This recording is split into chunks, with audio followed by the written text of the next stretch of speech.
In the year 407, the Emperor Constantine III led the last few Roman troops from these islands. The empire that had constructed this remarkable wall had crumbled in Britain.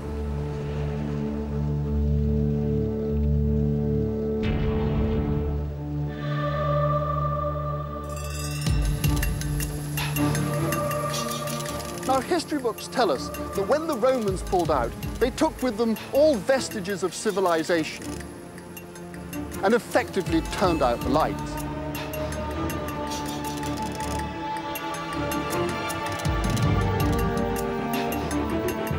The country then plunged into centuries of cultural and economic chaos, known as the Dark Ages.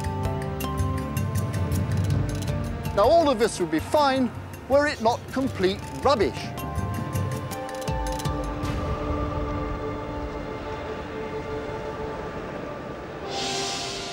As an archaeologist, I've spent my career exploring Britain's ancient past, and I now believe we've misunderstood the early centuries of this country's history.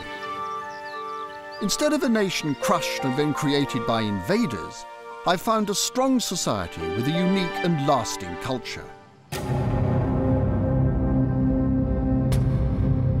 The Roman colonization is supposed to have erased the ancient Britons and instigated a troubled period dominated by invasions from superior civilizations.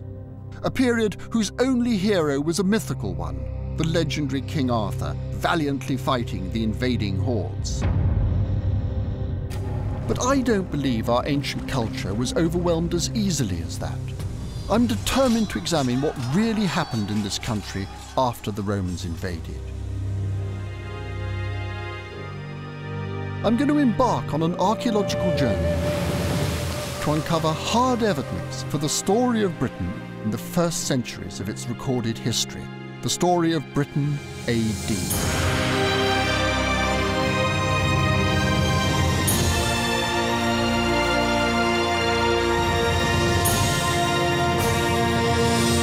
I'm going to tell the real story of Britain from the perspective of the men and women who lived on this island during this period. And I'm going to start with the first chapter of Britain AD, the Roman occupation of Britain. This peaceful corner of Somerset is the site on the side of the hill are the remains of ramparts that would have stood 5 meters high.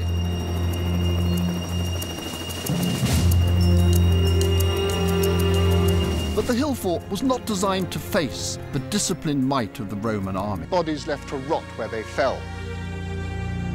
A story that fits well into the conventional narrative of Britain AD. It's across a timber-framed hall in the middle with loads and loads of Mediterranean-type pottery with Arthur's name means that the whole thing is ready to roll. Could Arthur be a clue to what happened in Britain AD?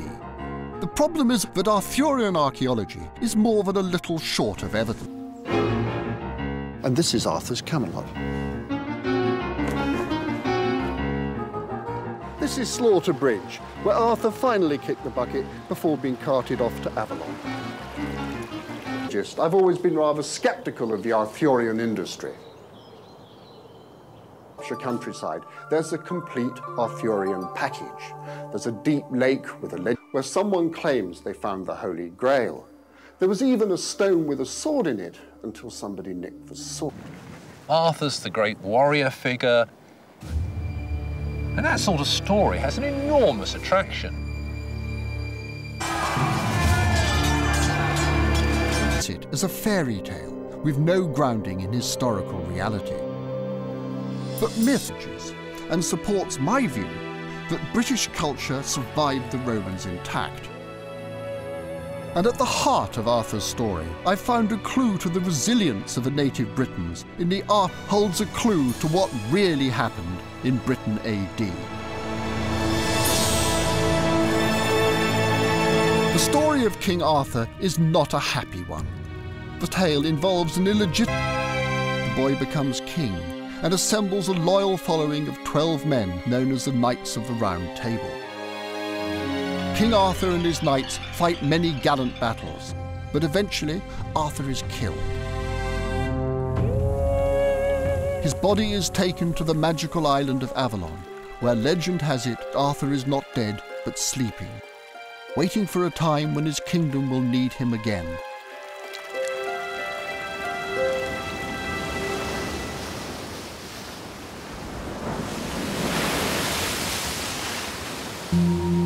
Throughout the many different versions of this story, there is a potent image that comes back again and again. Swords play a central role in the Arthurian legends. He learns that he is to be king of Britain when he miraculously withdraws a sword from a stone. At the end of his life, his magical sword Excalibur is returned to a goddess in a lake. As a prehistorian, these stories sent a shiver of recognition down my spine. The image of Arthur pulling his sword out of a stone was an eerie reminder of the ancient practice of casting bronze. I have witnessed this process. The orange glowing sword is actually pulled from a stone mold.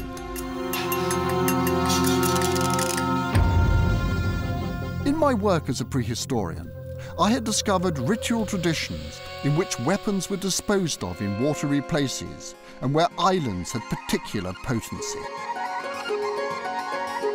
How did these ancient British traditions find their way into the story of King Arthur, written centuries later?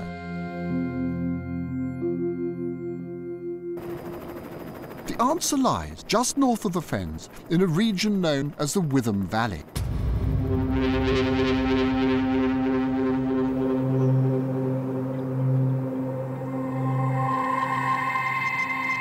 In 1981, archaeologists digging here came across a remarkable discovery. Just under the surface of the fen, a series of upright posts and horizontal timbers were uncovered. They form part of a raised causeway constructed over 2,000 years ago.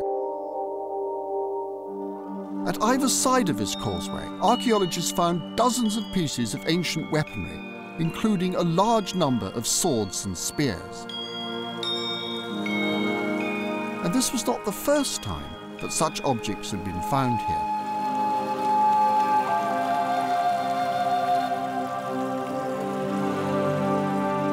In the late 18th century, when they were dredging the Witham, Sir Joseph Banks, a great scientist and collector, put out a notice to the workmen to say, anybody finds anything, you come to me, I'll see you all right. And it was a wonderful thing to do because this stuff wouldn't have found its way into the museums if that hadn't happened. Over the years, literally hundreds of swords, daggers and other precious items have been dredged from the fens here. They range in date from the prehistoric period right through to the 14th century. Now, this wasn't some localized Fenland cult, but part of a much larger belief system. They're still being found today. We've been out here every weekend, more or less, since August, and look at how many people have turned up. They've walked a lot of their parish already. They've found some fantastic sites over there, of course, just through field walking. If they hadn't done it, we'd never know about them. Although individually you might not have thought that you were finding very much, but put all together we've found nearly 2,000 separate objects now.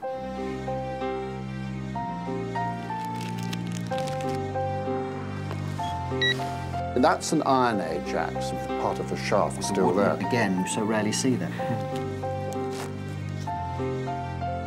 1858. That's a Viking axe and a made for splitting heads.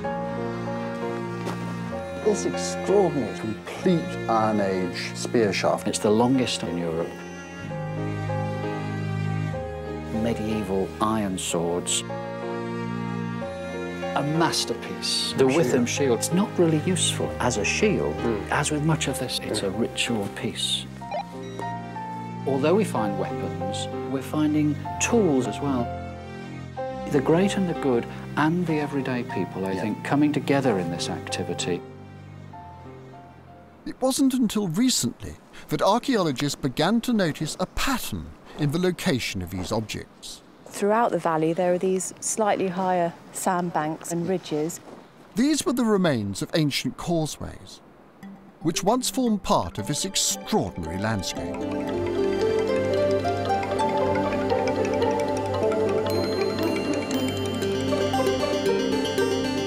The Witham Valley stretches in a long, thin line up to the city of Lincoln. Until these fens were drained in the 1780s, the Witham would have sprawled all over the low-lying land, weaving a network of islands and marshes. Local people moved around the fens on a series of wooden causeways. The weapons were always discovered near these causeways.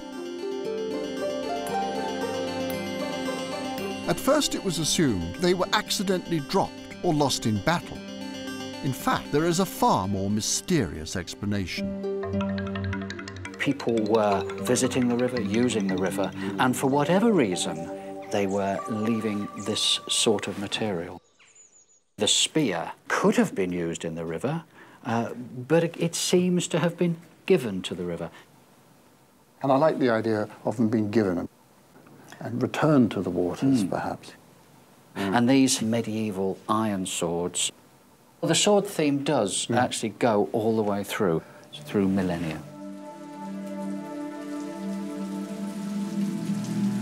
For hundreds of years, weapons have been deliberately thrown from these causeways into the water.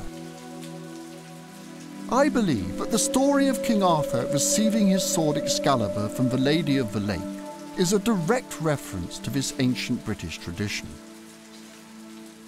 But the Arthurian legends were written much later, long after these ancient religious ideas were supposedly wiped out by the Romans and Christianity. How on earth did they survive? The Witham had one more secret to reveal. This area of Fenland has one of the highest concentrations of monastic sites anywhere in Britain. There can be no practical need for so many abbeys in such a small area. So why was the early medieval church building here with such extraordinary fervour? The narrow 10-mile stretch of the Witham Valley is scattered with the remains of 14 abbeys. Every one of these abbeys is built at the end of an ancient causeway. We found it really difficult to understand why there should be 14 church sites, all lined up for 10 miles along the edge of the Witham Valley. Historians Dave Stocker and Paul Everson don't think that this is a coincidence. The abbey we are standing on is on an island. You find there's only one way to get here, and it's along a causeway. It seems odd that a causeway should determine where you're going to put an abbey. You've got to bear in mind that to cross any sort of body of water, but particularly to cross a fen by boat, was a dangerous matter. And in order to make it a successful crossing, you had to offer some sort of piety, some sort of, call it superstition, but it was a sort of folk superstition which was bound up with religion. The weapons and the water into which they were being placed had significance for the people of ancient Britain. Swords weren't just a weapon. The sword is a great symbol of authority, which is distributed outwards from lords to their tenants as a badge of office. Once the tenant dies, that sword has to go back to the lord, and that's attested in many Anglo-Saxon wills. Now, imagine that you're a king and you haven't got a lord, or at least not on earth. And in the Arthur story, of course, it's the Spirit of the Lake, it's the Lady of the Lake, who is the guardian of Britain. The story of the Lady in the Lake echoes the ancient tradition of depositing weapons in water. The medieval authors who wrote these tales knew about such traditions because Christianity had not killed them off, but had kept them alive. When were the last swords going in? The latest one is 14th century. And interestingly enough, that's precisely the same moment at which swords and indeed whole body armour tend to start being hung up in churches over burials of lords. I mean, it sounds to me looking at it as a prehistorian, but actually what some of these chaps in the abbeys are doing sounds awfully sort of pagan to me. Pope Gregory has said, I don't want you knocking down these pagan temples, I want you converting the pagan idols. Water is the one connecting thread. The Bronze Age barrows were by the water. The causeways crossed the water. The swords are put into the water. So the one connecting thread of all this is water. And do you suppose that might be a reason why that fantastic cathedral over there is placed right by the River Witham? I have very little doubt that that's the case. The first name for Lincoln is Indo-Colne, city by the pool. Nicor is what the Normans tended to call the place. And the word Nicor means water spirit. The story of the Witham is one of continuity. It suggests that deep-rooted ideas that began in prehistory continued well into the medieval period. This clashes with what I learnt at school, where the first 1,000 years of British history were a series of massive invasions. Indeed, the first of these, the Roman invasion, may not have been a forced invasion at all. At the heart of a tale about a boy and a magical sword, I found evidence that ancient British traditions survived the Roman invasion. A new series of archaeological discoveries are beginning to rewrite the story of the Roman invasion of Britain. This elegant mosaic decorated the floor of one of the most luxurious buildings in Roman Britain. But this was not the overseas residence of some extravagant Roman governor, but the home of a wealthy, Romanized Brit. Fishbourne Palace is the largest building ever excavated in Roman Britain. Martin Hennig helped excavate the gardens. It was absolutely amazing. Digging along, your trowel couldn't help sinking in, and you were actually uncovering the bedding trenches, probably for box. You can see similar gardens on a much smaller scale if you go to Pompeii. On a smaller scale? Yes.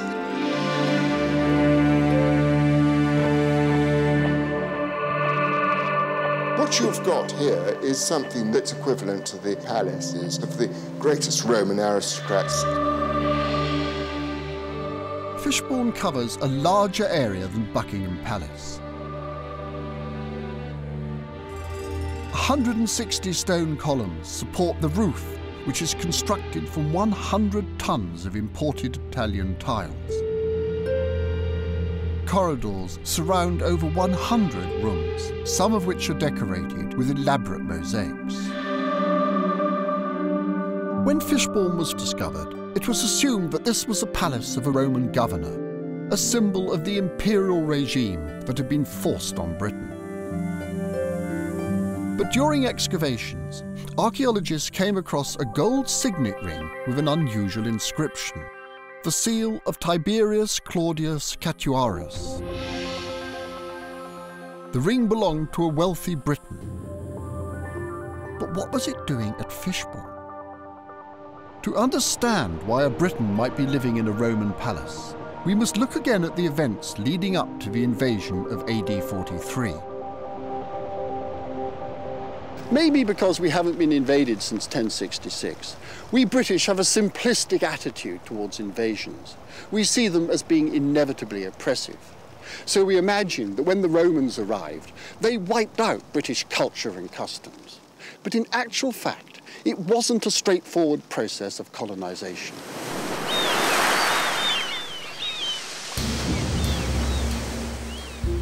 Archaeologists are starting to radically rethink the Roman invasion of Britain.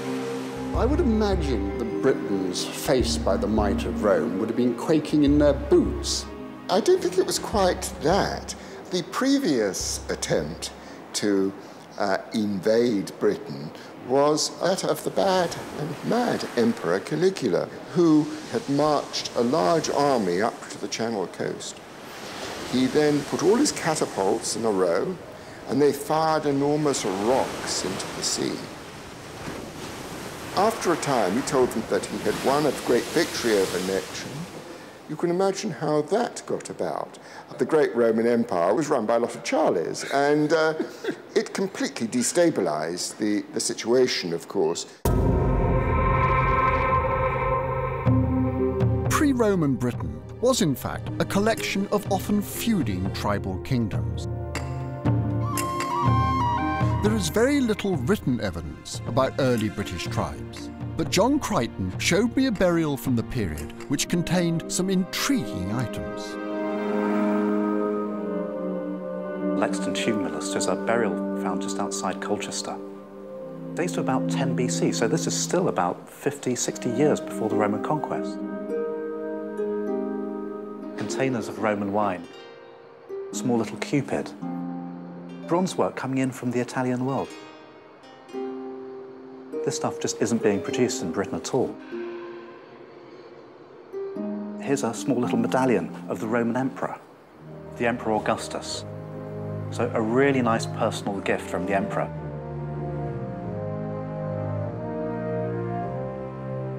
But why would an Iron Age king in Britain want to have a Roman emperor's head in his grave? They're associating themselves with Rome. It's like all the satellite states around the Soviet Union or the influence America had in Central America. Big, powerful empires have very, very close relations with all the states around them. Certain tribal leaders in Britain had been friendly with Rome for decades before the invasion. Their coins reflect the glory of the empire. Coinage is never politically neutral. It's always saying something, it's always meaning something. It has its own native style to start with. But then, around about the time of this kind of burial, we start finding classical imagery appearing on the coins.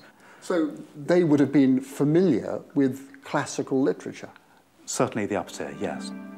And that can't be a coincidence. The kings in Britain are very tightly bound in with the power politics in Rome. We see them adopting the same imagery, again showing their affiliation to the New World Order. There was one British king known as Verrica, who was on particularly good terms with Rome. His tribe was the Atrebates.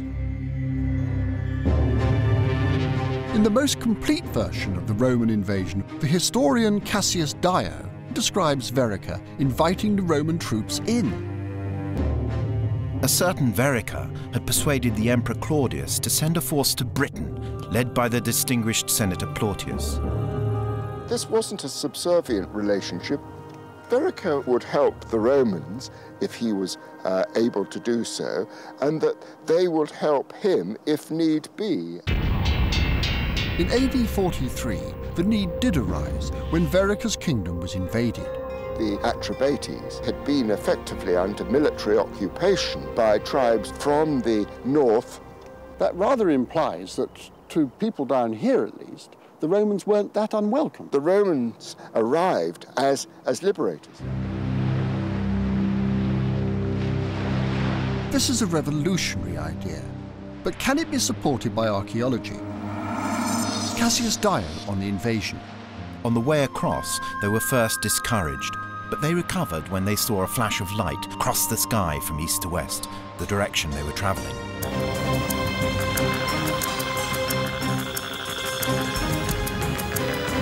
When the fleet reached the island, there was no one to oppose them.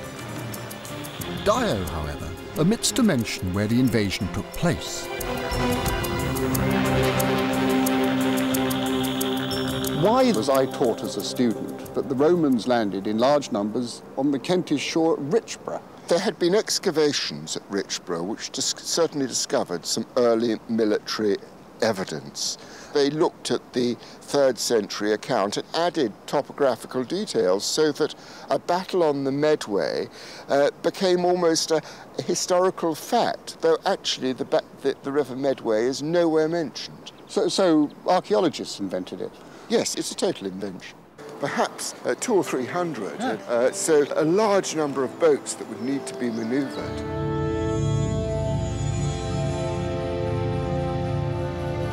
Chichester Harbour is in fact right next to Fishbourne Palace. So was the palace an invasion? However, recent finds of ceramics... It was Verrica who pleaded with the Romans to come to Britain. And Verica lived somewhere around here, Chichester Fishbourne area, and that was used as a pretext for the invasion of 41. So it is conceivable his relative, maybe even his son, who was brought in by the incoming Romans and settled here as Britain. It's very likely that of Togodumnus at the time he was made a Roman citizen. Do you think Togodumnus himself would have lived here at Fishbourne? I think almost this must have been something of a power centre for King Togodumnus, who was increasingly given territories and authority to rule much of the rest of the province. This contradicts the conventional account of the Roman conquest. King Verica opened his doors to the Roman troops who sailed peacefully up Chichester harbour. In honour of this new alliance, the most splendid palace was built not as a symbol of Roman suppression, but as a celebration of British tribal power. The Romans claim that they came, saw and conquered, but in actual fact they were invited into this country.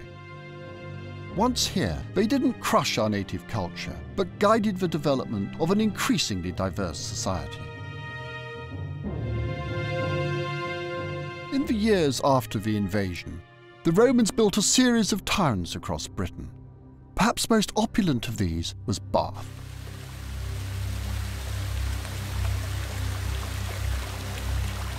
The buildings here typify the elegance and the glory of the Roman Empire. The town was built on the site of an ancient spring, which had been a religious site for thousands of years. It's a great natural phenomenon. 250,000 gallons of water a day just pours out of the ground. It's hot, it's 40-odd degrees centigrade. Barry Cunliffe excavated the baths in the 1970s. Within 30 years of the invasion, they were putting up this great monument. And the first job was to contain the spring. It was a pretty impressive piece of engineering because of that water coming out all the time. You could take one view. Here are the Romans who've come to this place and they've imposed this great Roman building, slapped it down on the landscape. And this could be seen as a sort of imperialism. But I don't think it's like that at all. What we're seeing here is the Romans being very, very sensitive to the sanctity of the place. They recognize it as a sacred place. They appreciate it as a sacred place. Although the buildings are Roman and the sculptures look Roman, the iconography, I think, is hinting at something that goes right back into the Iron Age. When we excavated in the temple precinct, we were able to work out there was a real order about it. Facing east, with the great Gorgon's head, was the temple front itself. And then on either side, there were two sculptured facades with pediments. On the north side, the pediment had the goddess Luna in it, who was shown riding her chariot across the night sky. On the southern side was a pediment with a god of the sun, Sol, with a spiky crown. So you've got a sort of sense of north cold, south hot. The south side presiding over the hot spring.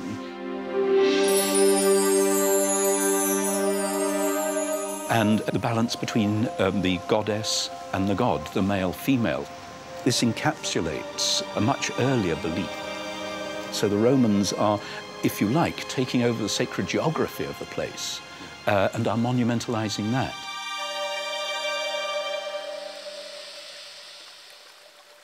Many objects were thrown into the sacred spring as offerings. This is a startling reminder of the age-old customs in the Witham Valley and the Arthurian story of the Lady of the Lake. The spring is a fissure going down into the underworld where the deities lived, so you could communicate there. This, we know from the Roman period, was sacred to Sulis Minerva, the two words put together. Now, Minerva, of course, is the Roman goddess. And Sulis is presumably the Iron Age goddess, the person revered here going right back in time. The earliest occupation that is Mesolithic, going back to 7000 BC, people will always have revered it. You can imagine what it would have looked like at the time of the Roman conquest. The water brings up iron oxide, and that would have spread red crusts around on this black mud. And it must have looked almost as though the ground was bleeding. The construction of these baths is a magnificent feat of engineering for which the Romans are quite rightly admired.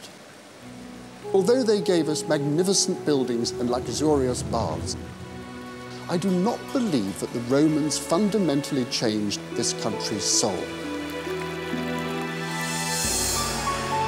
Through the years of Roman occupation, Britain developed a unique ability to absorb foreign influences without losing its own identity. But the biggest foreign influence had yet to arrive. It originated not in Rome, but in the Holy Lands of Jerusalem, and it would contribute to the fall of the empire in Britain. It's long been assumed that having forced themselves on Britain, the Romans abandoned this insignificant island to deal with more pressing problems at home. However, I don't believe this was the case. This vast lead tank has been restored to its original state. But when I first saw it, I was crammed at the bottom of a Roman well, and the tank lay there like a crumpled milk carton. I remember thinking, why on earth didn't they melt it down and reuse this valuable lead? Why dispose of it in this deliberate fashion?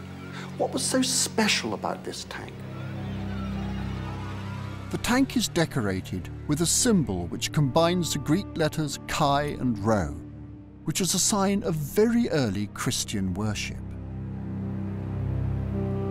This is Constantine the Great. Near this spot in July 306, he was made Emperor of Rome. He later went on to make Christianity the official religion of the Roman Empire. It was a time of immense political change that foreshadowed the ultimate collapse of the Roman Empire in the West. By encouraging Christianity in Britain, Constantine gave his subjects something that would become more powerful than Rome itself. Constantine's conversion came towards the end of the Roman occupation of Britain, by which time the structure of society had begun to change. During the late 3rd century and on into the 4th, the super rich stopped spending their money on public buildings for the benefit of the population in general. They spent it on themselves.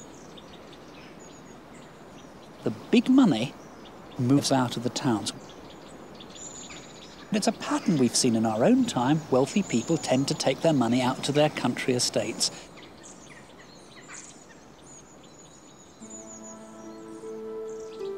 The great villas were just scattered throughout southern Britain.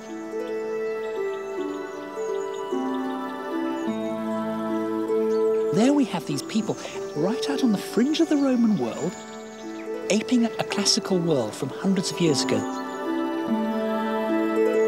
These people were sticking references to classical mythology and classical literature on the floors in their houses. These mosaics hold a key to the way in which beliefs in Britain changed. Chedworth Villa in Gloucestershire was one of the richest of these country houses. Phil Bethel showed me around. This was one of probably the top 10 richest, most opulent houses in the whole of Britain in the 4th century.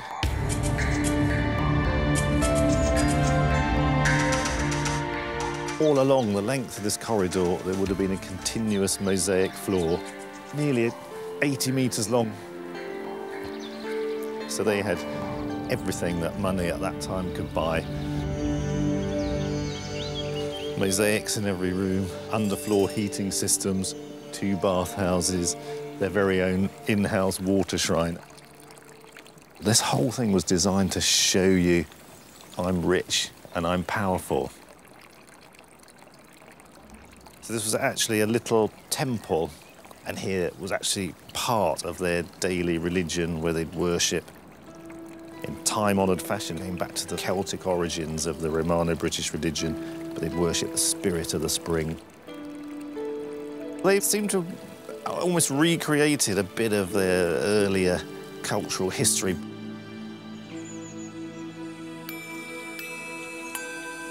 The idea that this was a Roman from Rome living here seems a bit unlikely. The Roman Empire, it was a bit like a sort of a franchise.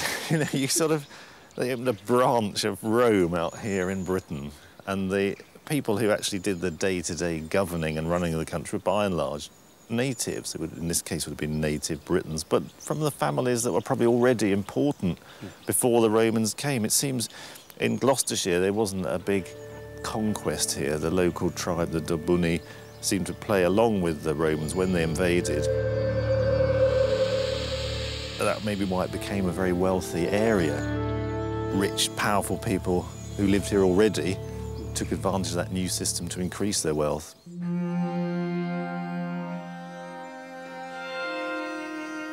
Some of the mosaics that covered the floor of Chedworth Villa have been destroyed. But many British mosaics have been preserved in architectural drawings. From a society who didn't leave many written records, these mosaics are a unique insight into the complex minds of the Romano Brits and the beliefs that changed their world. Some of these mosaics contain a strange mixture of Christian and pagan symbols, which have long been dismissed as clumsy mistakes. But in actual fact, these images are connected to the mystery of a lead tank. I think that we ought to look at mosaic pavements in much the same way one would look at stained glass windows in churches. When you go to Chartres and look at the glorious stained glass windows in a Gothic church, each image up there says something. We have to see this as being a literate society, a learned society, elite members of society with quite a lot of time on their hands, who were interested in reading the classics and the literature, and they are trying to make sense of the world they live in. At Lullingston Roman Villa, the discovery of a converted chapel was evidence that Christianity had been practiced here.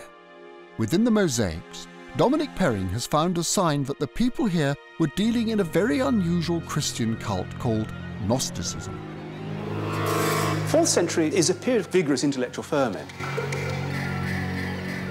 And whereas today we have a strong idea about science as leading us forward, then it was very clearly philosophy. People were trying to escape the mortal condition, this prison of our world. To escape, it was about knowing the secrets. It was about knowing how to move into a higher plane of existence. And knowledge was very much part of that. Knowledge of the images, knowledge of mythology, knowledge of philosophy, knowledge of Christ, but also secret knowledges. Hidden in the mosaics, Dominic has found Gnostic images which blend classical myths with the Christian ideas about immortality. This strange fusion of beliefs was at the heart of the Gnostic cult. It may have become a symbol of Romano-British culture. Bellerophon is slaying a monster. He's riding winged Pegasus. The message here is both good slaying evil, but also the attempt to reach life immortal. It certainly was a set of beliefs which lent itself to urban, aristocratic, elite society and villa society. These were people who were able to engage in these arcane discussions, these philosophical debates. Such independent thinking could not be tolerated by the empire, and in 380, the emperor denounced Gnosticism as heresy. The emperor establishes edicts against heresies, and you're allowed to exile people, confiscate their lands and whatever. How does one stop heretics being heretics? Well, stop them baptizing. If a bishop can't baptize a flock, you don't increase the size of the flock. So destruction of baptismal fonts is one way of doing it. We've got archaeological evidence of damaged lead tanks, some of which quite clearly were used for baptism, which are being cut into pieces and thrown down wells. The crumpled baptism tank that I had seen was just one of many Christian items which had been deliberately destroyed or buried in this area.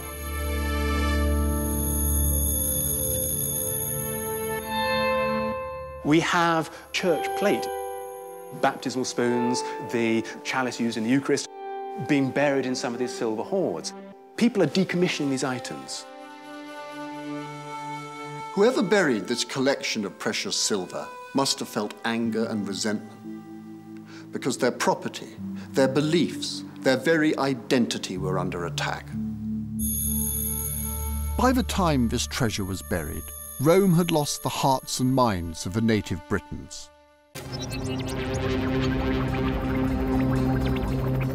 Having invited the Romans in, absorbed and digested the rich and various influences of a classical world, Britain turned its back on Rome and looked to an independent future.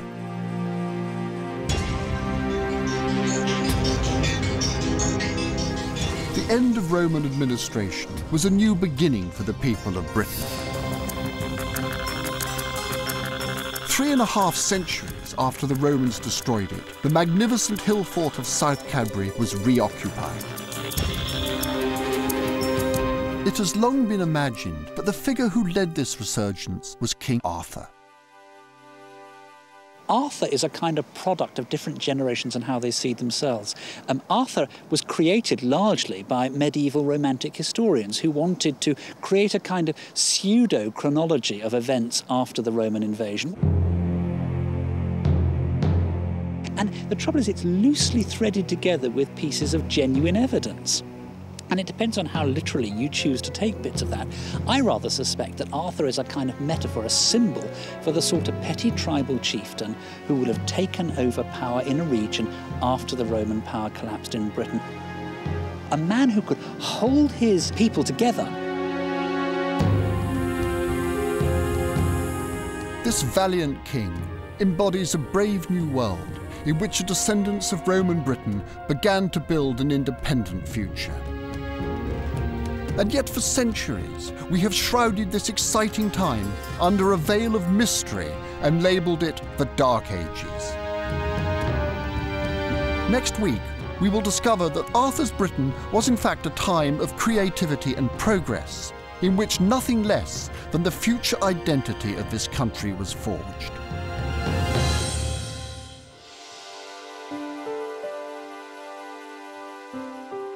In the Oxford History of England, the great historian Sir Frank Stanton wrote, "Between the end of Roman government in Britain and the emergence of the earlier English kingdoms, there stretches a long period of which the history cannot be written."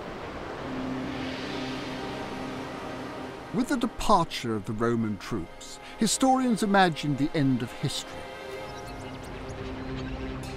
And from their empty pages, we have conjured up a desolate wasteland of abandoned cities, overgrown fields, and marauding barbarians, and we called this the Dark Ages. In actual fact, sophisticated societies developed in Britain in the Dark Ages. Released from its associations with Rome, Britain began to forge an independent identity. Ancient trade routes were resurrected. Languages evolved, and the foundations of modern European thought were laid down. These were not the Dark Ages.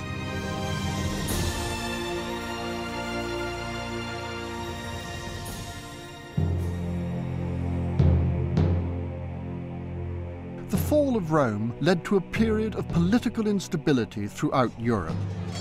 Tribes of barbarian invaders swept across the provinces of Rome, looting and pillaging the land. St. Jerome laments this terrible time. Savage tribes in countless numbers have overrun all parts, and those which the sword spares, famine ravages. I cannot speak without tears. But what became of Britain on the outskirts of his crumbling empire?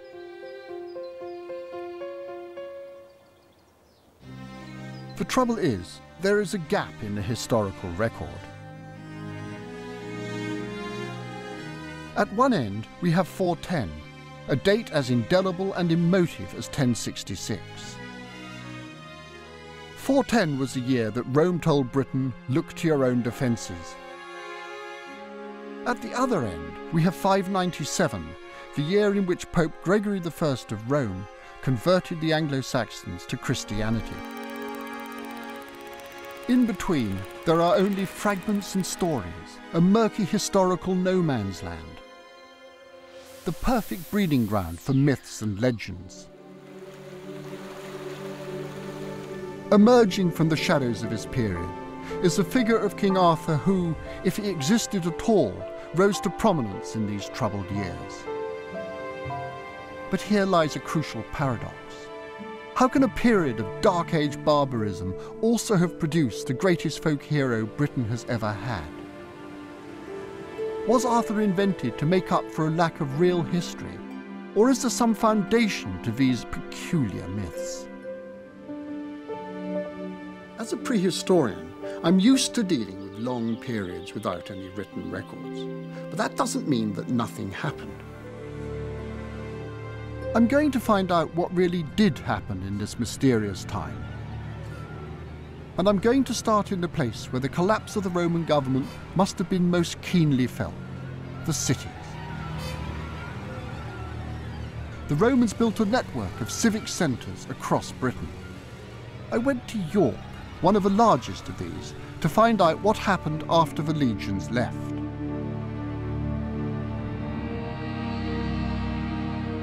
Underneath the medieval city walls, it's possible to see the earliest layers of a city's rich history. Whilst the Roman and later Viking layers provide plenty of archaeological evidence, the elusive Dark Age layers contain few recognisable artefacts. It's almost as if the period is invisible to archaeologists. However, by the side of the Roman bridgehead in York, archaeologist Mark Wyman has made a breakthrough.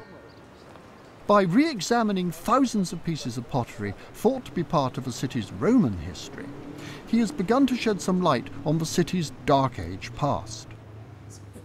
Okay, Francis, well, this is where we do the pottery. One thing that definitely does happen at the end of the 4th century in Britain is that coins disappeared. Coins are crucial to establish a chronology. But with no coins available, Mark had to find a new way of interpreting the evidence. We were looking for a type of pottery that might have continued in production beyond the end of Roman Britain. The pottery Mark was looking at could not be matched to any traditional Roman products. Well, why do you believe this rather strange-looking stuff is 5th century? Well, this is what's known as calcite gritted ware. Yeah. It's a late Roman coarse pottery type, manufactured in huge quantities in East Yorkshire. The material we're looking at here is actually from a site excavated by the site of the Roman bridgehead at York.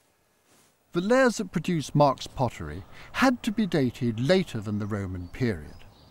This suggests that pottery was being manufactured in York after the Romans left.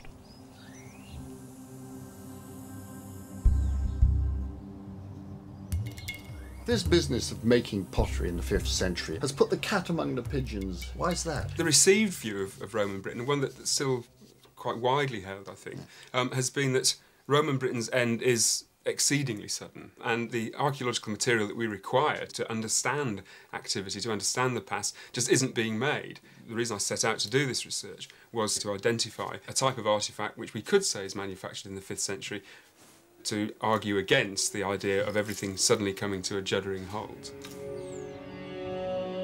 Life in York did not come to a standstill in 410. Mark had found evidence for some kind of activity in the city after the Romans left. And he is not alone with these discoveries. All over the country, archaeologists are starting to piece together a picture of Dark Age Britain very different from the conventional story of collapse. It's time to start rewriting the history books. Archaeology, like all humanities, is a product of its time. And Victorian archaeologists were part of a British Empire which compared itself to Rome. So they had every reason to suggest that when great empires collapse, disaster and chaos follow. Amid the gentle hills of the Shropshire countryside lie the remains of the Roman town of Wroxeter.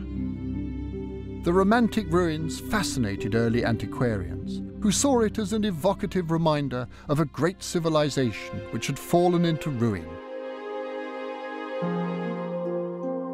Wroxeter was first excavated in the 19th century.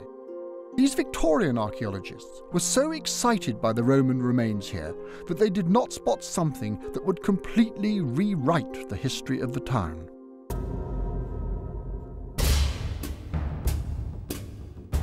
It wasn't until the 1980s that archaeologists discovered the real story of Wroxeter.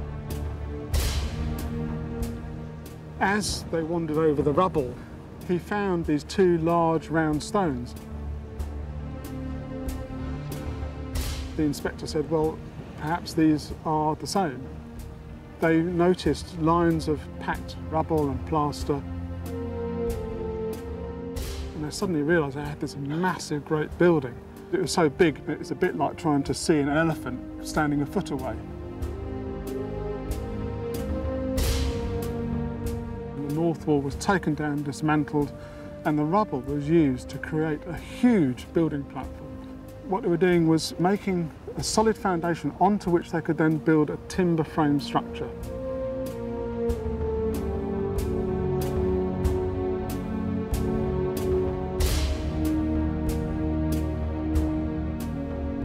The dating was the major problem.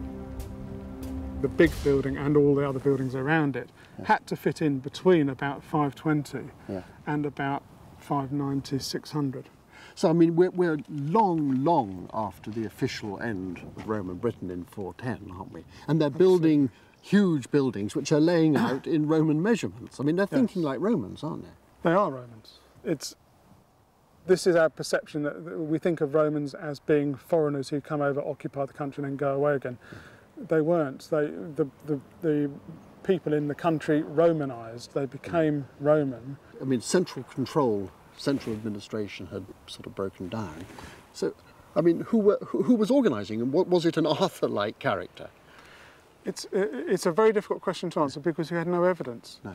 But if you think about it, this is like trying to answer the question of who lives in Buckingham Palace purely from the foundations. What we can say, however, is that this person had power.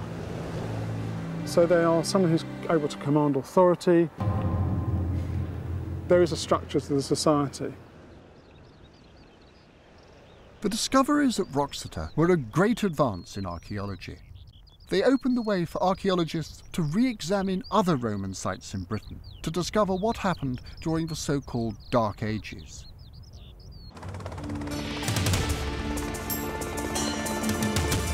Hadrian's Wall was one of the most important military sites in Roman Britain. Stretching from coast to coast, the wall includes a series of garrison forts. In its heyday, this was a bustling community of soldiers and their families defending the northern fringes of the empire.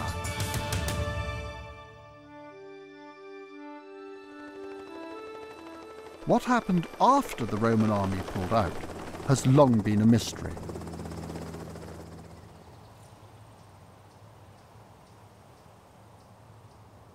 It used to be believed that King Arthur fought his final battle of Camlan near this remote, windy spot on Hadrian's Wall.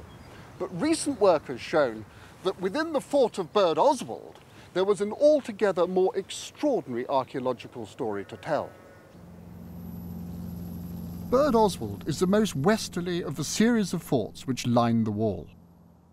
Miriam Lincoln showed me round the remains of its military headquarters. It's the main road through the fort, buildings either side, huge drill hall, the granaries to the south here.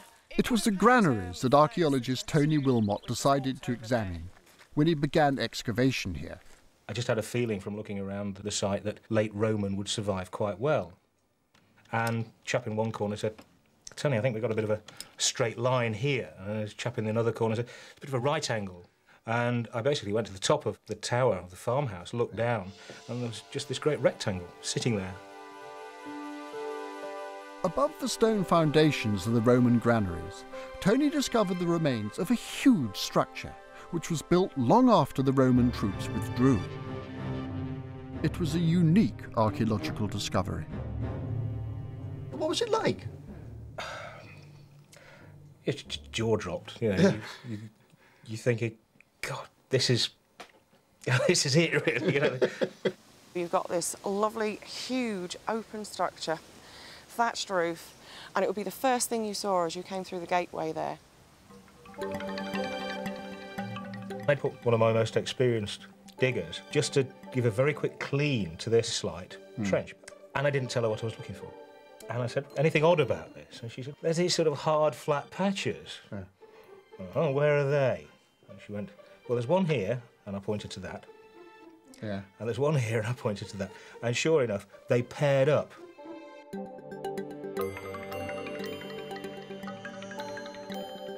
It was completely objective because I hadn't told her what I was doing. That's how it became confirmed.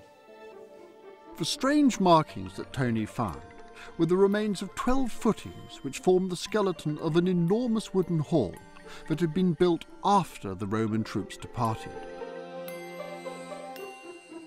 So what kind of a group of men built a building like that? I mean, it's a socking great big thing. I think the key is there's no break. The commander, perhaps even a hereditary commander by this point, would have become a central authority. And you can see that kind of gradually morphing into the idea of a petty king or a petty leader.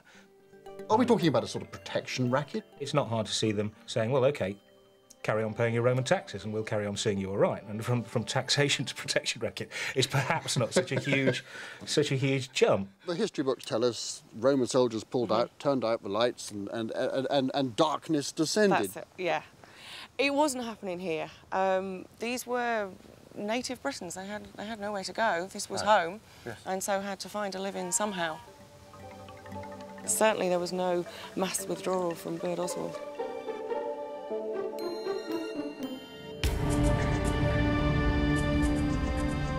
Do you reckon there are more late forts along Hadrian's Wall? I think there's certain to be. These communities didn't just disappear. If you're sitting pretty behind some high stone walls, you're not just going to disappear and start practicing subsistence farming. You're going to stay put. There's started to be evidence from a number of places now that this sort of thing took place. Perhaps Burd Oswald is just one of a network of fortified centres that are growing up. You could go down to the southwest, you've got hill forts being reoccupied. I think that we should see Burd Oswald as one of those, rather than being part of the Roman frontier system at that time. Everything's changed. Yeah.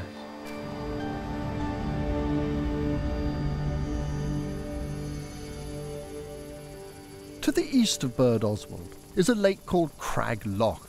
From here, archaeologists have extracted soil samples to construct a picture of how the landscape changed when the Roman troops pulled out. This process, known as pollen analysis, involves examining the types of trees that once grew here. I like trees, which is why I've planted them on my farm. But to archaeologists, the presence of trees on land that had once been farmed shows that the countryside has been abandoned. And in the Dark Ages, the traditional view is that the countryside reverted to a wild wood once the Romans had withdrawn. The work at Crag Loch challenges this view. It was carried out by Petra Dark of Reading University. Pollen analysis gives us really good evidence for what the countryside of the past was like. We can actually identify the pollen grains of different plants, like the trees, the cereals and so on. And we can count the pollen samples taken through cores of sediment and reconstruct vegetation change over long timescales. Petra is able to build up a picture of what the landscape looked like hundreds of years ago.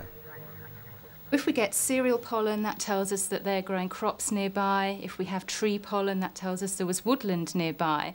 And this is very important for reconstructing changes in farming in the past, because we can see were they farming very intensively or had areas of land been abandoned to farming, in which case they quite rapidly revert to woodland. By carbon dating the samples, Petra is able to tell when a landscape changed. By the Roman period, this is quite an open landscape, a lot of the woodland's gone. Petra's charts clearly show that at Hadrian's Wall there was not a massive increase in forest when the Romans pulled out. By the end of the Roman period, we start to get an increase of birch pollen. But the other trees are not really changing, so there isn't massive woodland regeneration happening. Contrary to popular belief, the landscape at Hadrian's Wall did not revert to forest when the Romans left. Petra has compared samples from a selection of sites across Britain. While some do see an increase in woodland, at many the land continued to be farmed in exactly the same way. And in certain places, land use actually intensified after the Romans departed. We can't generalise across the whole of the landscape in the way that, in the 1950s, before we had this evidence, there was this generalisation. That's much too simple a picture. Petra's work demolishes the vision of Britain reverting to a wild wood once the Romans departed. In forts like Burd Oswald and towns like Wroxeter, the end of Roman administration did not bring about the breakdown of society. Released from the controlling hand of Rome, new leaders emerged and society regrouped. But this new independence did not mean that Britain had cut herself off from the rest of the world. A series of extraordinary contacts were about to be made with some of the most powerful players in the ancient world. At Tintagel, on the Atlantic coast of Cornwall, there is a rugged promontory. This dramatic site has long been associated with the Dark Age warrior King Arthur.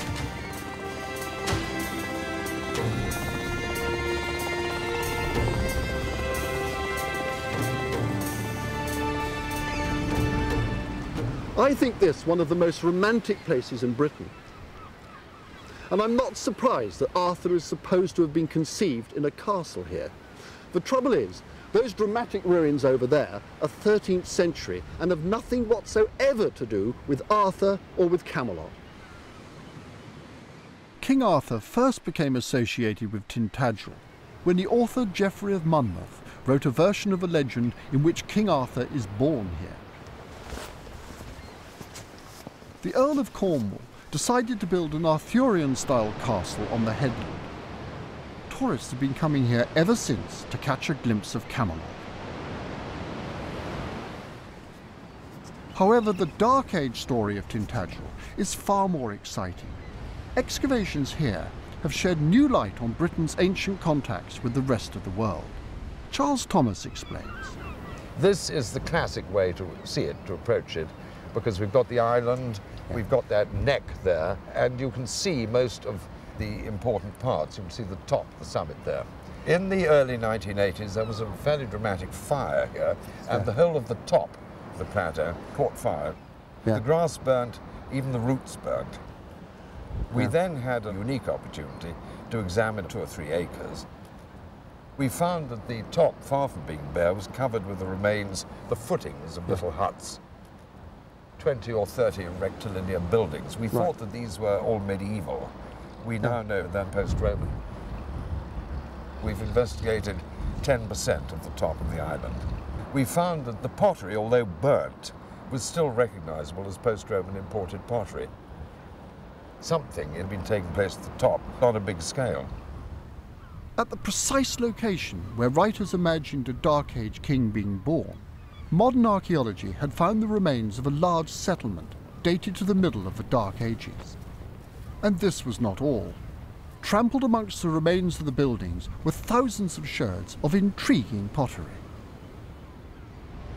The finds are extraordinary because there were large quantities of wheel-made pottery.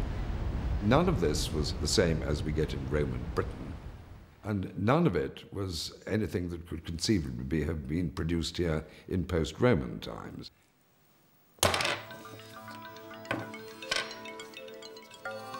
Archaeologists thought that the pottery looked Mediterranean in origin. But to be certain, they had it analysed by David Williams at Southampton University. What I did with colleagues is to make a thin section of part of the actual pot, stick it onto a glass slide and grind it down so it's terribly thin.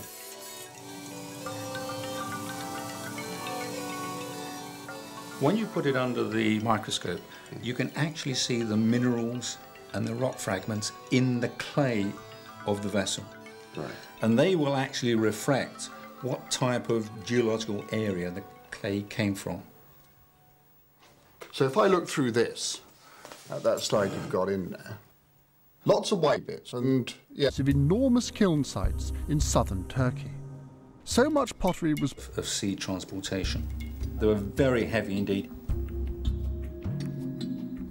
These heavy-duty pots were used for transporting goods such as olive oil and wine around the Mediterranean. Amphora, and then to Carthage, where possibly it picked up North African olive oil amphora. These things don't last forever. The first time some idiot drops it, it's shattered. Trade network, driven by Constantinople, the new powerhouse of the ancient world. Power shifted to Constantinople, modern-day Istanbul. Divers looking for the remains of a galleon came across a most unusual find. This estuary was mistaken as the entrance to Plymouth Sound. And then they'd see this great big expanse of water, and of course you've got this hidden reef of rocks. And you hit that lot, I mean, you've had it, haven't you?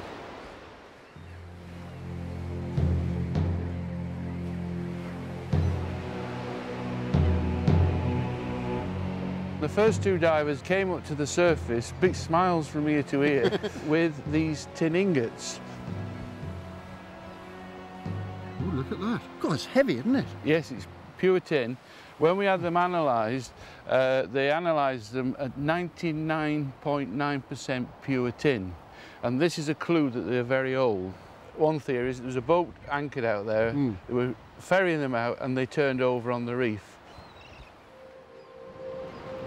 Tin had been a British export since prehistoric times. It was known to the Romans as the British metal. Is this what Byzantine traders were coming to collect from Tintagel?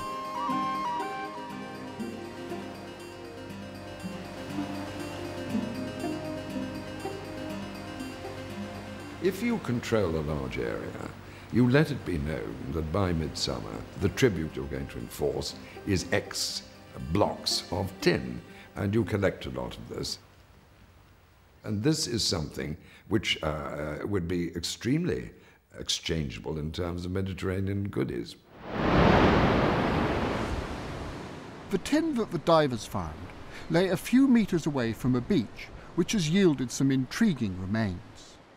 Coastal erosion has revealed hearths where meat had been cooked. Could these be connected to the tin trade? Sam Turner is about to start excavating here.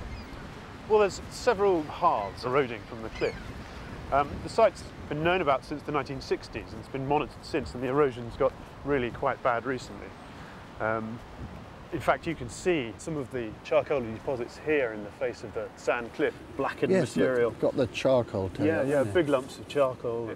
And that's part of a hearth which extends sort of 5 or 6 feet across this area. But I mean, there's more than just charcoal there. I mean, just looking down here, look there, what's that? It looks like a bit of bone. There's bone from various species here. Some of the bone has clearly been butchered on the site. Yeah. I mean, what's going on? They're right on the seashore. It must have something to do with it. This is probably some kind of seasonal settlement associated with activity that was going on here, probably trading activity. And we know that imported pottery from the Mediterranean has been found at this site with these kind of features. This is the kind of trading activity we know was going on all around the Southwest Peninsula at this time.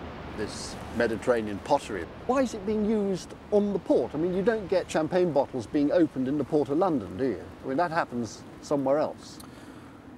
Certainly, I think that this activity must be associated with the social elite. These presumably would be the people who are here undertaking trade, using it as a meeting place to meet and exchange news and ideas.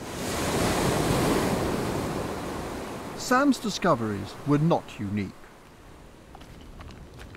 All along the coast, archaeologists are beginning to find evidence for more of this elaborate activity. On this shoreline alone, 500 sherds of pottery and 10 feasting sites have been found. These hearths were the remains of what can only be described as beach parties held on the occasion of visits from Mediterranean traders. Such festivities indicate there was more to this Mediterranean contact than the straightforward exchange of tin for wine.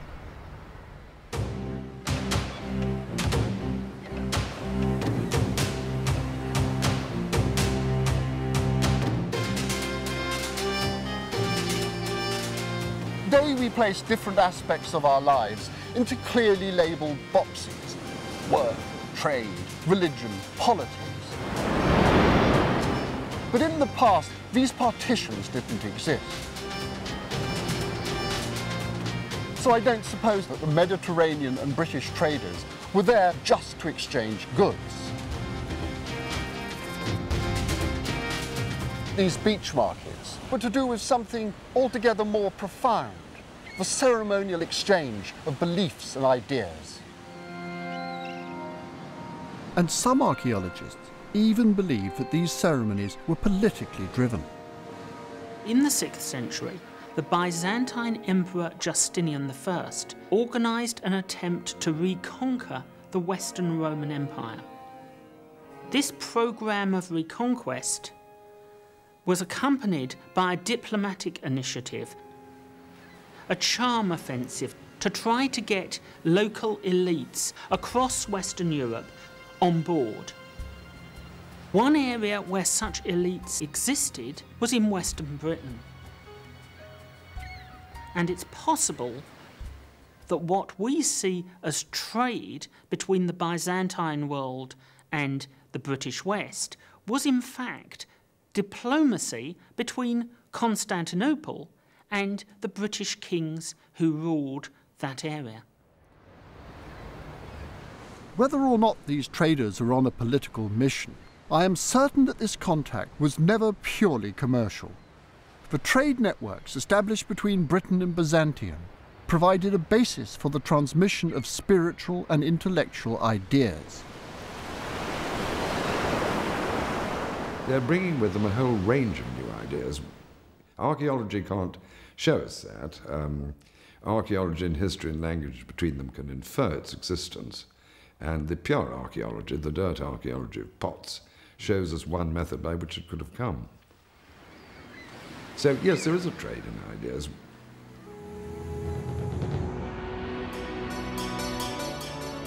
The Byzantine merchants did not sail halfway across the known world to visit a deteriorating island. They came to an economically independent country whose people had goods and ideas to share with the rest of the world. But what were these ideas? There was one more step in the pottery story that would reveal the words of a Dark Age civilization hidden for centuries. Very little written material survives from the 5th and 6th centuries in Britain. For a long time, this was taken as proof that these were illiterate, uneducated times. In actual fact, nothing could be further from the truth.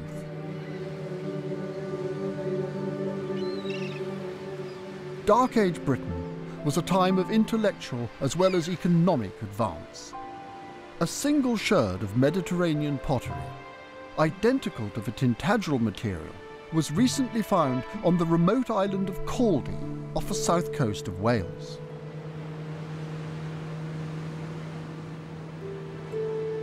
Caldy has been a holy island for hundreds of years. It still houses a monastery today. Jonathan Wooding showed me around. It's the only piece we've found here, but where you find one, there's doubtless got to be more. Eastern ceramics, where they're turning up here, represent a period when the East is interested in the West. It's sending trade missions, diplomatic missions, whatever it may be, but Eastern people are turning up in Celtic Britain and they're expecting to find people who are essentially like them, descendants of Romans, who know the same languages, the same rituals, the same basic cultural ideas. Caldy was part of the early monastic movement, which arrived in Britain with the pottery on boats from the Mediterranean. Well, the monastic movement arrives at the same time as the departure of Roman rule. In the East, it was already playing a part in providing a new leadership almost, a new focus of leadership in a changing society, and I'm sure it was much the same here. People took it up with great enthusiasm as an alternative to the more settled or urban Christianity of the Roman world. Dozens of monasteries sprung up in Britain in the Dark Age period, and they produced a new class of learned monk. There is one historical source for Dark Age Britain, written by a monk named Gildas in the 6th century, about 100 years after the departure of the Romans. It's an extraordinary, arousing account of this country's history. It was written in high-grade and rather flowery Latin. It was clearly intended for a sophisticated and literate audience, because it's peppered with classical references. Gildas was the preeminent theologian of monasticism in his era. The great founder of Irish monasteries on the continent actually cites him as someone that the Pope ought to have read in writing to the Pope, not just any old Pope, but Gregory the Great, the most monastic Pope really of the first millennium. He is very much a figure who is known all over Western Europe. A world that can produce a Gildas is the learned world in close connection with a wider intellectual, a wider religious community. He certainly isn't just a unique figure. He's unique in perhaps our records, but that's tells you more about our records than it does about the time. Gildas and men like him were not isolated monks hidden away from reality, but scholars in touch with the intellectual and religious ideas of their time. We see a Britain that is in contact with the rest of the world. It's a normal process of contact. It's not just an Eastern missionary turning up in an odd place. I think we have to start thinking about it now as a sort of much more global thing. I think finds in places like Tintagel and Bantham are on a scale now that make it unlikely that there's just one or two ships. But more finds are turning up every year, and I think in time we will have a much clearer picture of the scale and the importance of these contacts. They're more or less contacts that escaped history. So that's an example of where archaeology has really told you something that you just simply didn't know before.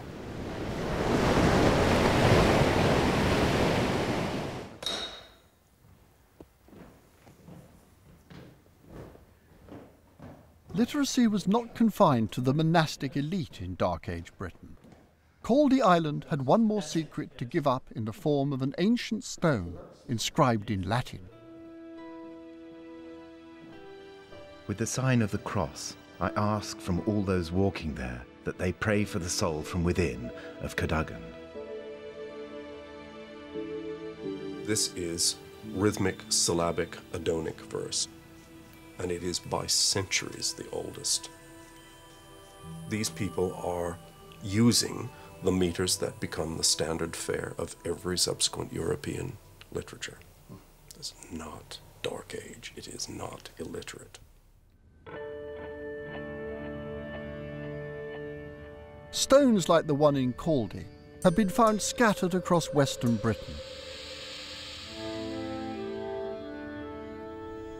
These inscribed stones provide clear evidence for a highly literate society in Dark Age Britain. They are memorials, written not by kings or priests, but by ordinary people committing their thoughts to stone. For centuries, these inscriptions have been dismissed as the clumsy scrawling of a semi-literate society. In actual fact, they give us unique insight into the ideas that were structuring early British thought.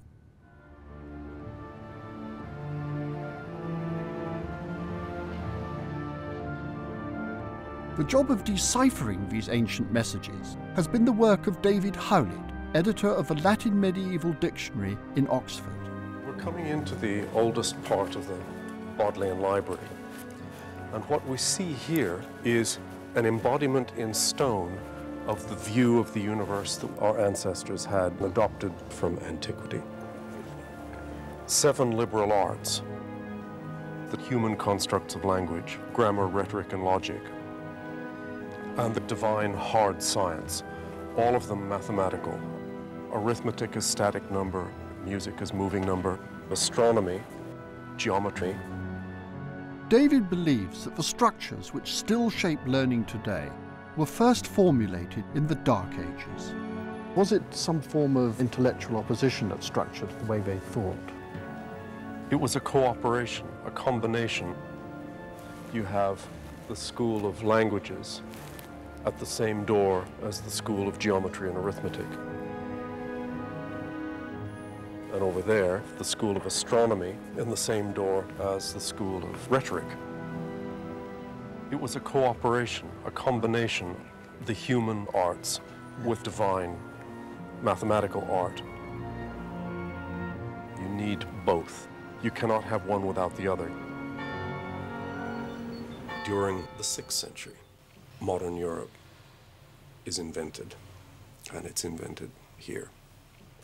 Inside Britain, what we have is both this highly polished rhetorical latinity from Gildas 130 years after the departure of the legions, and these stone inscriptions. Now, the inscriptions have looked like ropey, odd Latin prose because they are, in fact, verse. Nobody read them aloud to see that they go tumpty, tumpty, tumpty. It's just there, you see it. And once you see it, it transforms your view of what you're reading, and it even more seriously transforms your view of the society from which this emerged. Some of these stone inscriptions contain hidden layers of meaning. And the inscription reads, Carausius hic jacet in hoc, congeries lapidum. Carausius here lies in this, a heap of stones. Straightforward. But if you read it backwards, it reads, lapides gericon hoc in jacet hic ius auscar, which is a faultless dactylic hexameter. That's classical Latin. This is classical Latin, poetry, but read backwards. And if we return to the straightforward Carausius inscription and count at intervals of 7 letters, we find the name of the woman who designed this, which is Viola.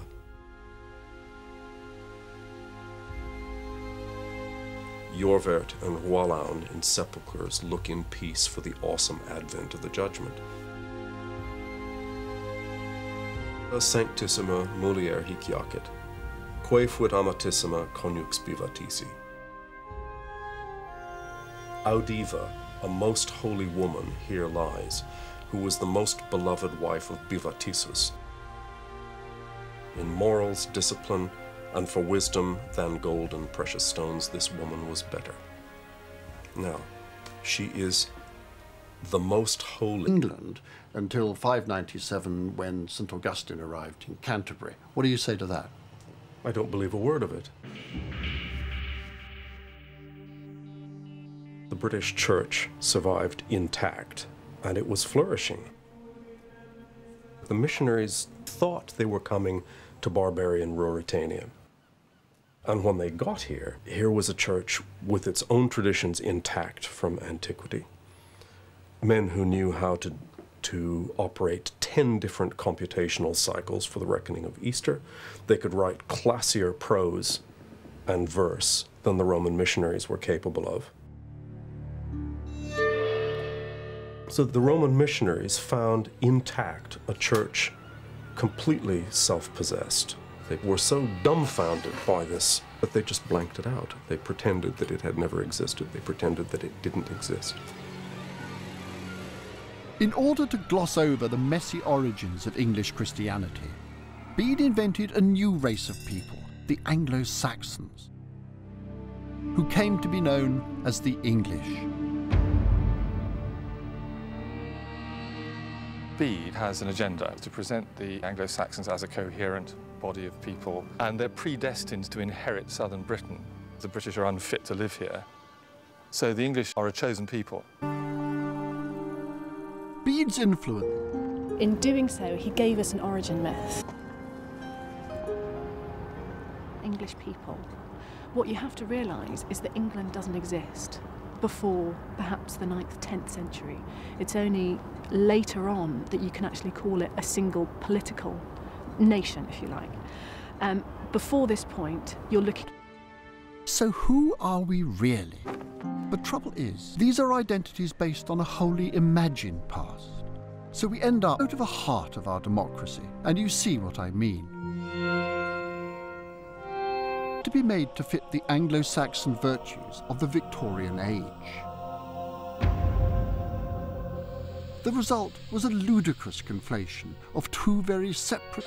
In the 19th century, at the same time that Anglo-Saxon archaeologists, Anglo-Saxon historians are writing the history of the English, you see very deliberate manipulation of historical sources and archaeology. This country's identity.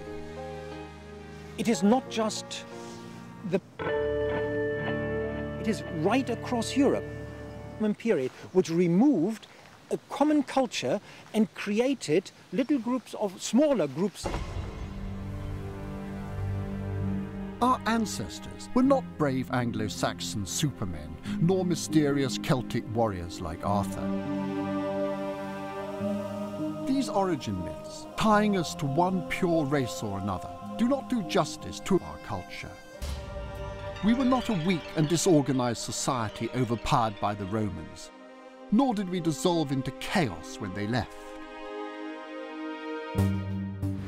We did not suffer a period of Dark Age confusion, and we never needed to be saved by the tribesmen of Anglo-Saxon legend. The real people of Britain AD did not only survive an influx of foreign influences, but actually flourished because of them.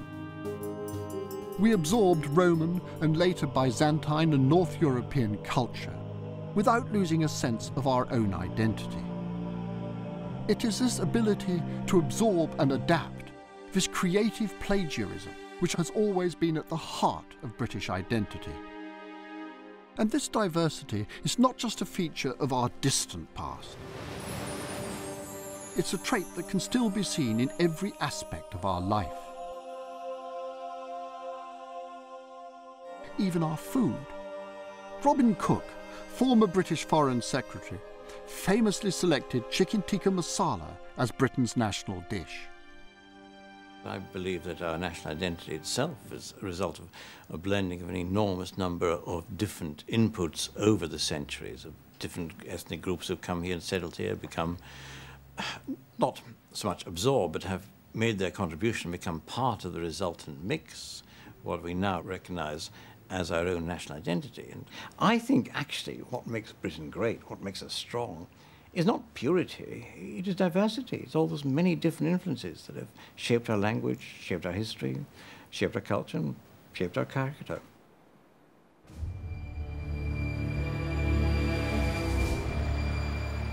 We Britons are striding into the 21st century with all the confidence of our Victorian ancestors.